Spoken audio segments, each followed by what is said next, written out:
একেবারে মরে গেছে। তাড়াতাড়ি চল এখান থেকে এবার। আর দেরি করা যাবে না, কেউ দেখে ফেলে আর রক্ষা থাকবে না। হ্যাঁ হ্যাঁ, চল তাড়াতাড়ি পালা।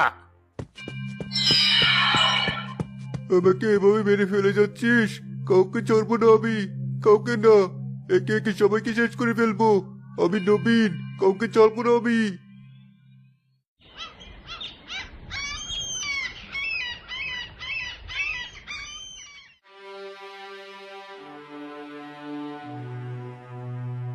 হায় হায়, আমার ভাইটাকে কেভাবে মারলো? কি ক্ষতি করেছিল আমার ভাইটা? আমার ভাইটাকে কেন এভাবে মারলি? আমার মরা বাবাকে কি জবাব দেবো আমি?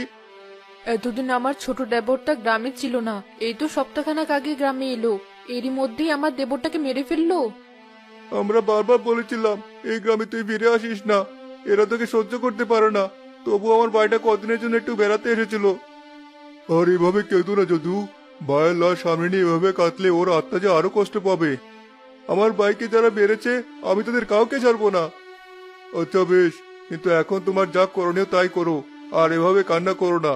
ওঠো, ওঠো।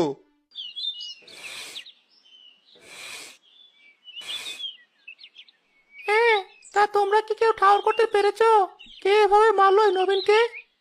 অনেকদিন তো গ্রামে ছিল না, তাই তেমন কিছু বুঝতে পারছি না। তবে ওই মাতালের শত্রুতার অভাব ছিল না। গ্রামে থাকতে কম মানুষকে জ্বালিয়েছে। তা ঠিক বলেছো। তবে একদিক থেকে ভালোই হয়েছে। শহর থেকে গ্রামে এসেও তো 7 দিনে চুটপাট শুরু করেছিল। কে জানে, আর যদি শহরে না যেত তাহলে হয়তো আগের মতো জ্বালাতন করতো। ভালো হয়েছে মরে গেছে। একে বলে চোরের 10 দিন, গৃহস্থের 1 দিন।